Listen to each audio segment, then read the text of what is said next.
Okay, firstly, we open the lock here and pair the lock with the remote control. Press this button until you hear the beeps. Okay, release it and press any button on the remote control.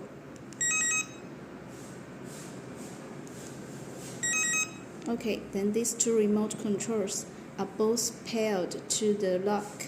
Then we put the battery